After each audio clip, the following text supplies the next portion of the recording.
Hello and welcome back to Kim Reads as we continue straight on till morning. A Shadow of a Doubt. There was a very thin line between panic and giving up. Wendy was filled with rage and terror, but also a split second away from collapsing onto the ground and weeping. And that would be the end of everything.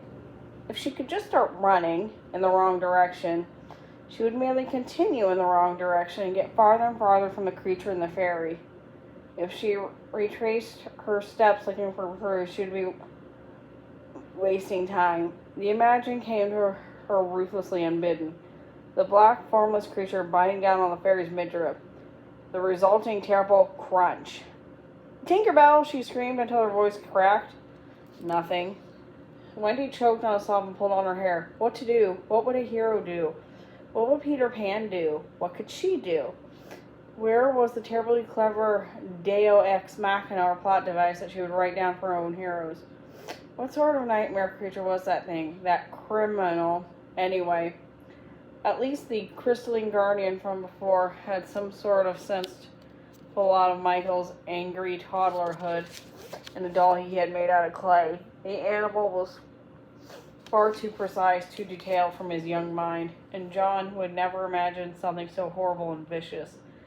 Secretly, he loved fairies as much as Wendy and delighted in designing the twig and acorn contraptions that used to simplify their forest tasks. What sort of child would come up with a carnivorous beast that eats fairies, that hunts down, devours, and tears them apart? She wailed. But of course, there were no other children besides the darlings who believed in Neverland. Children who delighted in the destruction of fairies, who hated beauty, or who did believe beauty was possible, that only ugliness and horror survived. What kind of children were they? What were their lives like? Wendy shivered. What should I do? She whispered. What could she do when there were monsters like these and worse roaming the world like she thought she would be safe? That was when she noticed her shadow. The black shape was doing the equivalent of jumping up and down, elongating and contracting, still connecting to Wendy's feet. She waved her arms frantically, trying to get Wendy's attention. What? What is it? The shadow bent down and pulled out her feet. Then she stretched her arms, making a flying gesture and pointing to the woods. What do you... Oh, you want me to release you so you can go look for Tinkerbell? The shadow nodded vigorously. You think you can find her? The shadow nodded again. But even if you find her, how can you keep her until I get there? The shadow shook her head. No time, she pointed at their feet again. Oh, I suppose there isn't much of a choice really, is it there? The shadow nodded vigorously. Wendy went down unsure what to do exactly. She placed her hands on her left foot and made it as if to untie a boot. Something gave. It felt like something untied from her belly slid out from her feet. A wave of nausea washed over her, leaving her enervated. Everything, even standing, suddenly seemed exhausting. It wasn't a simple thing to release one's shadow, Wendy realized. It was all fun and games and a funny quest to reunite with it. The shadow, in Neverland at least, continued something besides a lack of light and a mimicry of movements. Some very vegetable part was in her shadow, and when she let him go. You will come back to me after you find her, right? She asked before reaching to the other foot. The shadow shrugged and shook her head. No time. No time to stop and think. No time to consider the ramifications. For Tinkerbell, Wendy told herself sternly and untied her foot. The shadow shot right off after clearing into the woods. Wendy slumped into the ground. Her energy and strength weren't all gone, she figured out after a few silent moments. She could still move and still stand up with little effort. It was more like she didn't really care to. It's not like I have a chill. It's like I have the chills or cold, but of the soul, she said to cheer herself up. Nothing so serious, manageable. Peter has gone without a shadow for 4 years. Certainly I can go for an hour. She did a few stretches and was You're satisfied the way your body responded, weakly but up to the task if pressed. She just hoped her shadow was going to do what she said, what Wendy assumed she was saying. And she would go find Tinkerbell before it was too late and somehow signal to Wendy. After all, despite whatever influence Neverland had, she was still Wendy's shadow. The shade of a good, well-meaning, honest girl must be a little good to herself. Unless all of Wendy's worst behaviors were contained in her shadow, like her betrayal of Peter Pan. Wendy had a few long minutes of pondering these oppressive thoughts, but before she even thought it was possible, there came a strange and ominous crashing sound in the woods, as if something was being flailed wildly back and forth, thrown into the bushes, picked up, and thrown out again. And what was that? The faintest jingle. Tinkerbell!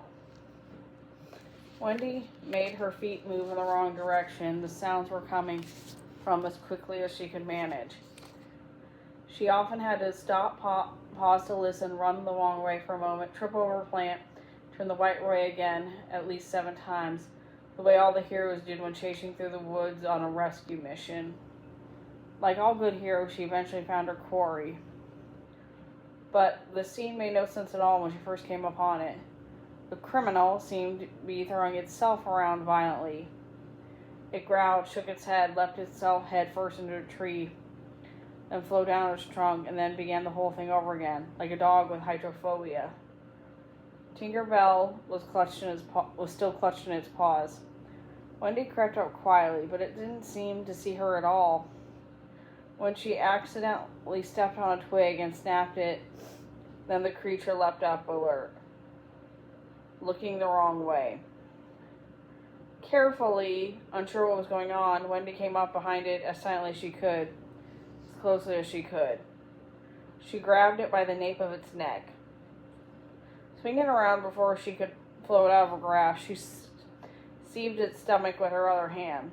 She had kept tossing it from it, hold it so it couldn't use its tricky thinking out powers to escape. The thing yowled and growled and hissed and batted out with its hind legs. It snapped its jaw wildly in the wrong direction. Something strange was going on with its mirror eyes. They looked dull and unseeing. Wendy tore out of its grasp and slammed the criminal into the ground, perhaps harder than strictly necessary. Tink, are you all right? She held the crumpled and bruised up fairy for a better look. Tinkerbell nodded woefully. She was bleeding, but not from the giant punctures Wendy had expected from the creature's claws, more like scratches from being shaken around in its wild grasp. It was taking me back to its lair. They don't like fresh fairy meat. Oh, Wendy said, swallowing. The criminal stood up, woozily swaying and sick.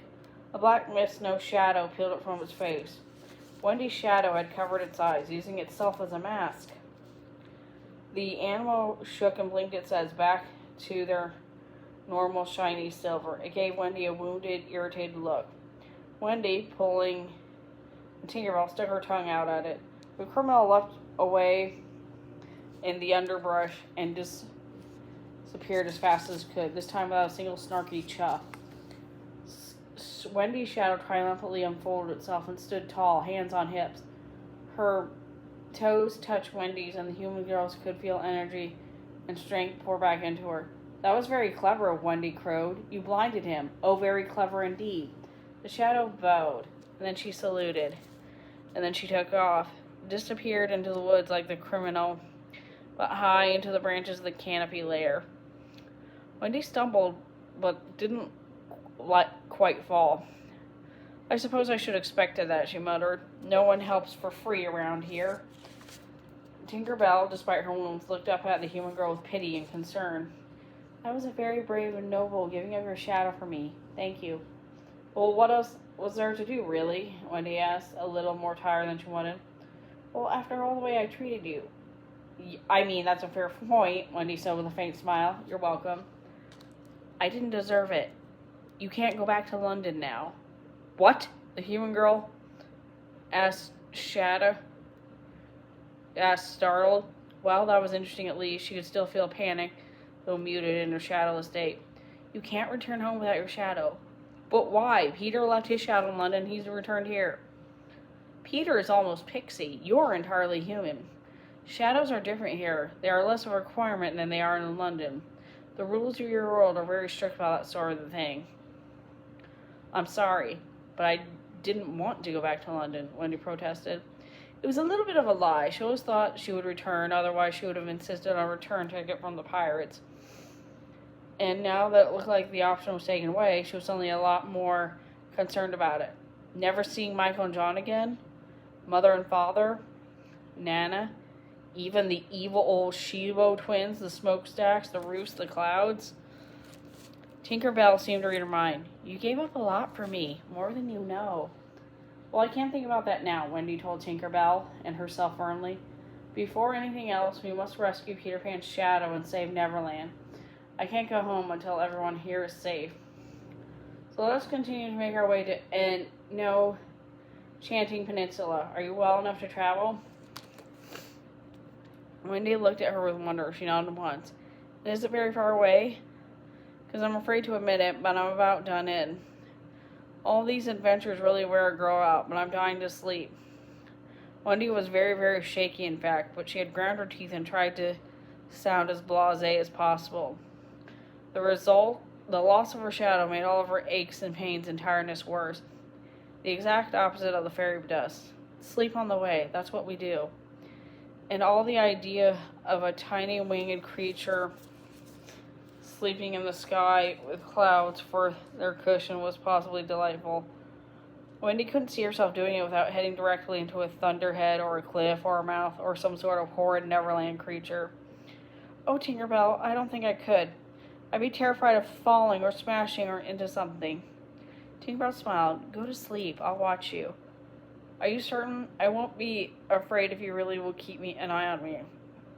Sorry about being a terrible burden, big ugly human and all, utterly useless. Tinkerbell opened her mouth, and out came great peals of strange, jiggly laughter. Then she grabbed Wendy's hand and pulled her aloft into the darkening sky. That's the end of that chapter. See you later.